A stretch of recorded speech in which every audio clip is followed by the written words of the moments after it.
할렐루야. 하나님 아버지를 찬양합니다. 오늘 복된 주일날 여러분과 함께 기쁨으로 화상으로 영상으로 이렇게 대면하게 된 것을 반갑게 생각합니다.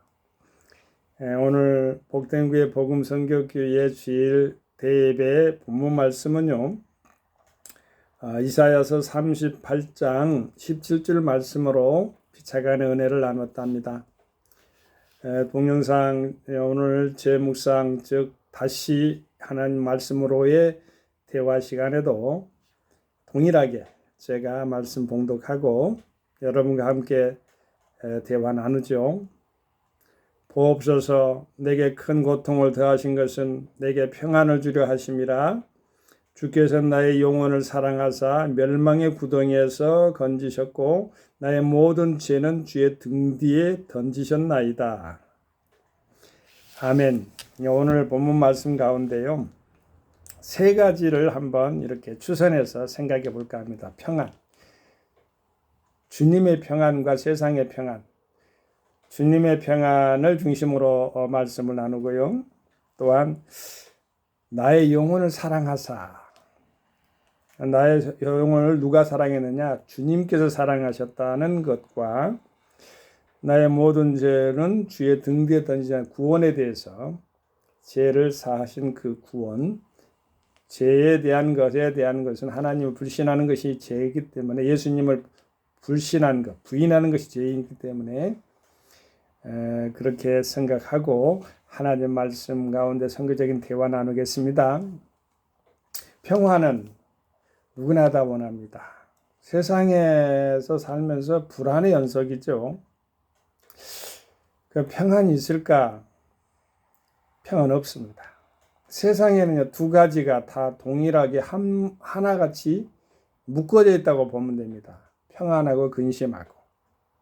그런데 우리 하나님 아버지께 나아가는 하나님의 백성들은 평안만을 받을 수가 있어요. 하나님이 약속하셨어요.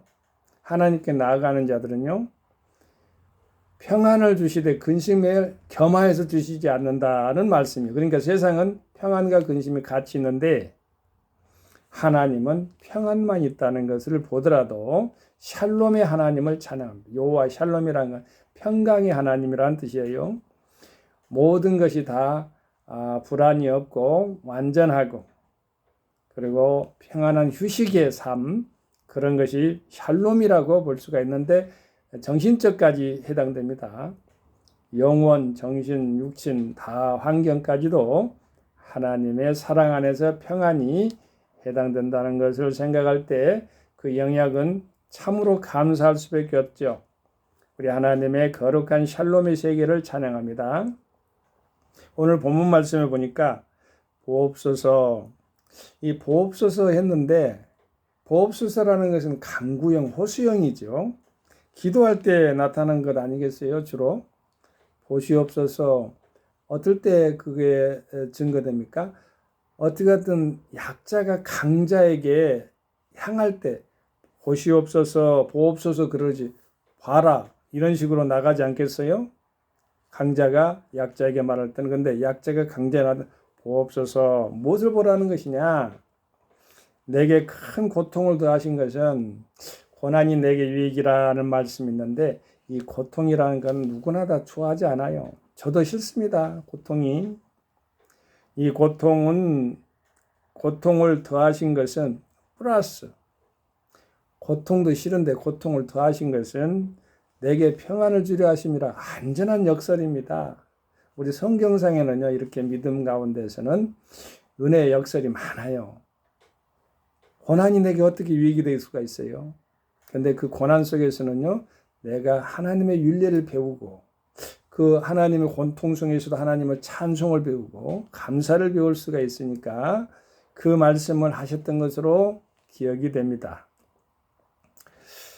우리가 잘 아는 오늘 본문 말씀의 뒤에 보면은요, 나의 모든 죄는 주의 등 뒤에 던지셨나이다 했으니까 제가 처음에 서두에 이 말씀을 드리려고 했는데 중간에 드립니다.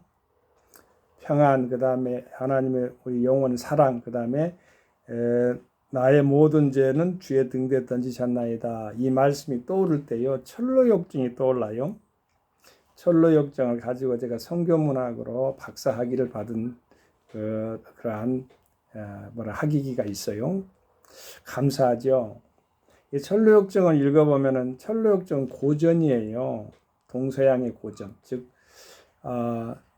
지금부터 한 300년도 넘는 340년도 전 이전의 그런 그 소설책인데요. 신앙 소설이에요. 교리가 들어가 있고 교훈이 들어가 있는, 아무튼 존보전 목사님이 감옥에서 12년 동안 걸려서 쓰여진 것, 어찌 보면 그렇게 쓰여졌다고 봐야 되겠죠. 왜냐하면 그에 의해서 탄생됐으니까. 서두에 철로역정 처음 해보면은요, 멸망의 도성이 불타버립니다. 도망쳐 나옵니다. 근데 자기 자신을 보니까 누더기옷을 입고, 우리 자신의 모습은 그렇다는 거예요. 죄투성이죠. 가는데 어디로 안내장을 만나고 중간에 막 수많은 고통과 역경을 거쳐서 그래도 크리스찬은 어느 그러니까 소설의 중간 정도 된다고 할까요? 중간 정도 설정해 놓고요. 산 중턱이 이렇게 꼭대기 올라갔는데, 중턱이 올라갔다 이렇게 올라갑니다. 근데 저 밑에는 무덤이 있고요. 저 위에는 십자가가 딱 있는 거예요. 그 십자가를 바라보는 순간 이제 등짐에 있는 그 짐들이 떼굴떼굴 굴러가지고 무덤 속으로 쏙 들어가는 거. 제가 고등학교 2학년 때 고향 흥룡동에서, 진례 흥룡동이라고 그래요. 장이원이라는 친구가 있는데 그 형님이 있어요. 아마 면에서 공직자 생활을 하시고 이렇게 맞추신 줄 알고 있는데, 그 형님이 아마 사놨던 것 같아요. 근데 영어하고 이렇게 우리말하고 그 나와 있는 그 소설책이었어요. 철로역정이 그렇게 좋더라고요. 그래서 제가 그걸 달라고 그랬어요. 달라고 해가지고 제가 그걸 가지고 철로역정을 가지고요. 그 책을 가지고 일일이 또 이렇게 영어 있으니까 사진 찾아가지고 공부도 하고, 어느 부분에 중간에 가만히 보니까는 그 무덤이 있고 또 산 중턱에 제가 십자가가 있다고 했잖아요. 떼굴떼굴 굴러가는데 그것이 바로 내 짐이 십자가 상에서 다 수고하고 무거운 짐을 다 내려놓게 되는 거예요. 우리가 잘 아는 마태복음 11장 28절에서 30절에 보면은요, 수고하고 무거운 짐진 자들아 다 내게로 오라. 내가 너를 쉬게 하리니 나는 마음이 온유하고 겸손하니 내 멍에를 메고 내게 배우라. 그리하면 너의 마음에 쉼을 얻으리니 이는 내 멍에는 쉽고 내 짐은 가벼우니라. 이렇게 말씀이 나오는 부분이 있죠. 내게 배우라, 그 말은 경험하라는 소리예요. 예수 안에서 예수님의 십자가를 경험하는 사람은 어려운 것 같지만 온유하고 겸손함으로 말미암아 힘을 얻을 수가 있어요. 우리 그걸 잘 기억하고 명심을 해야 됩니다. 하나님의 평안을 이야기할 때 그렇게 말씀을 나눌 수가 있습니다. 오늘 두 번째는요, 우리 주님께서 평안을 주는 것 첫 번째라고 하면은 고통 중에서도 평안이 있다는 것입니다. 그 삶 가운데, 세상의 삶 가운데 여러 가지 굴곡진 것들이 많나요? 그래도 그 안에 하나님의 평안이 있다는 걸 우리는 기억하고, 주께서 나의 영혼을 사랑하사 멸망의 구덩이에서 건지셨고, 구원을 말하는데 저는 시편 23편이 떠올라요. 여러분 잘 알다시피 시편 23편은 다윗의 시라고 알고 있죠. 다윗의 시이기 때문에 시편 23편 한번 암송해 볼까요? 잘 기억에 떠오르도록 우리 함께 마음속에 한번 생각해보고 한번 떠올려봐요. 함께 읽어봐요. 여호와는 나의 목자시니 내가 부족함이 없으리로다. 그가 나를 푸른 초장에 누이시며 쉴만한 물가로 인도하시는도다. 내가 사망의 엄청한 골짜기를 다니더라도 해를 두할 것은 주께서 나와 함께 하심이라. 주의 지팡이와 막대기가 날 안위하시나이다. 주께서 내 온수의 목전에서 세계 상을 베푸시고 기름으로 내 머리에 바르셨으니 내 장이 넘치나이다. 나의 평생의 선하심과 인자하심이 정녕 나를 따르니 내가 여호와의 집에 영원히 거하리로다.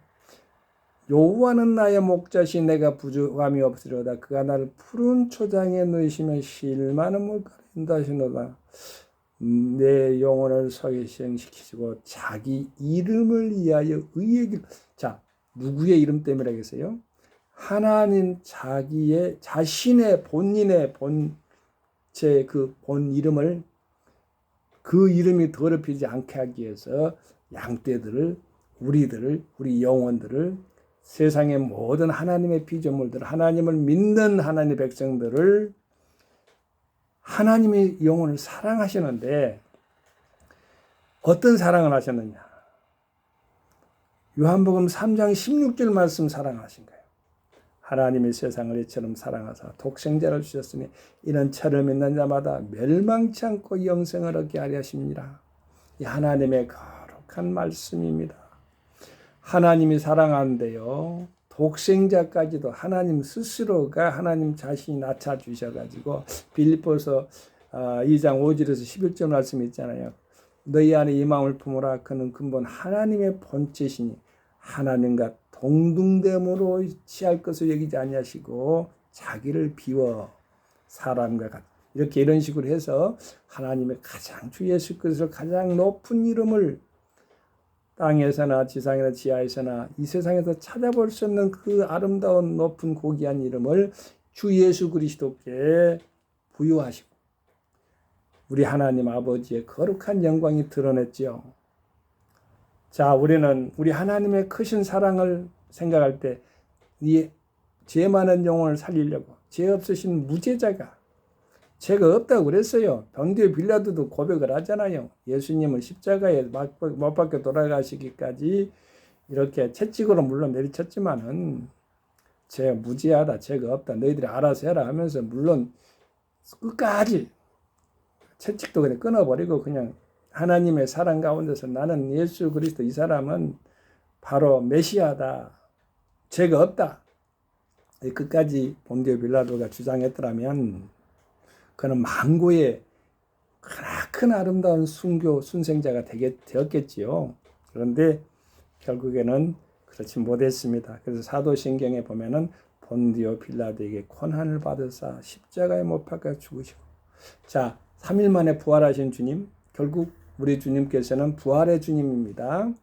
영생의 하나님께서는 부활을 우리에게 허락하신 하나님께서는 우리를 구원을 이루신, 마귀는 십자가 상까지는 이긴 것처럼 보였지만 부활은 마귀를 완전히 때려잡는, 완전히 예수님의 부활 승리가 왕권, 철권을 가지고 이 땅에서 마귀의 권세를, 모두 사망 권세를 다 물리쳐버리는 그러한 역사가 십자가 부활 사건입니다. 우리가 부활절이 곧 다가오지요. 우리 하나님을 찬양하고 주님께 영광을 돌립니다. 우리를 구원하실 분은 여호와 하나님, 인생은 아닙니다. 하나님 아버지 이름 안에 있습니다. 여호와 이름에 있습니다. 나의 모든 죄는 주의 등 뒤에 던지셨나이다. 자, 주의 등 뒤에 던지셨다니까 우리 등 뒤도 아니고 주의 등 뒤에 했으니까 우리는 완전히 무죄한 것입니다. 여기 보면은 완전한 속죄를 말하는 거예요. 다 이루셨다 가신 주 하나님의 그러한 음성을 여기서 들을 수 있어야 되지 않겠습니까? 우리는 보옵소서 했으니까 하나님 사랑해 주옵소서, 우리를 하나님 아버지 기억해 주시옵소서, 여기 있습니다, 현재형으로 보옵소서, 그렇게 말씀하면서 내게 큰 고통을 더하신 것은, 자, 내게 고통을 크게 더했다겠는데 어떤 고통인가요? 우리 하나님 아버지께서 우리 현장에서 삶 가올 때 그 고통을 이겨나갈 수 있는, 시험을 이겨나갈 수 있는 고통이요. 시험은 두 가지가 있어요.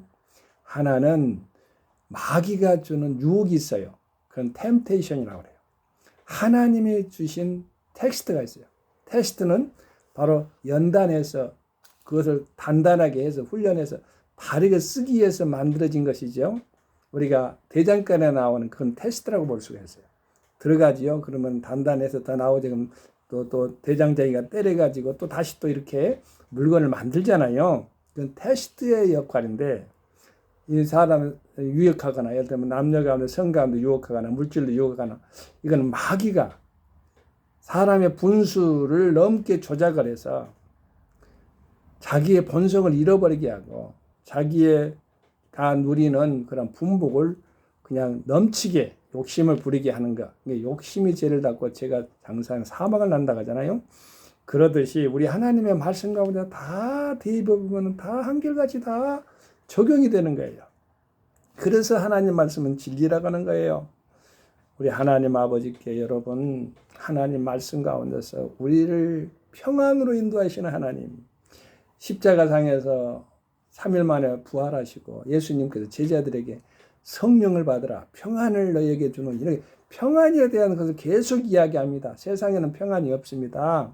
우리 주 예수를 믿음으로 말미암아 하나님의 평안이 성령 안에서 이루어진다는 것을 믿고 하나님의 성령의 사역을 제한하지 말고 오직 하나님의 성령님께서 일할 수 있도록 환영하며 인정하며 모셔드려 의지하고 하나님을 사랑하는 귀한 영혼들, 성원들, 영혼, 성도님들 다 되게 되시기를 주 예수 그리스도 이름으로 함께 축원을 드리는 것입니다. 할렐루야, 성교 샬롬, 아멘.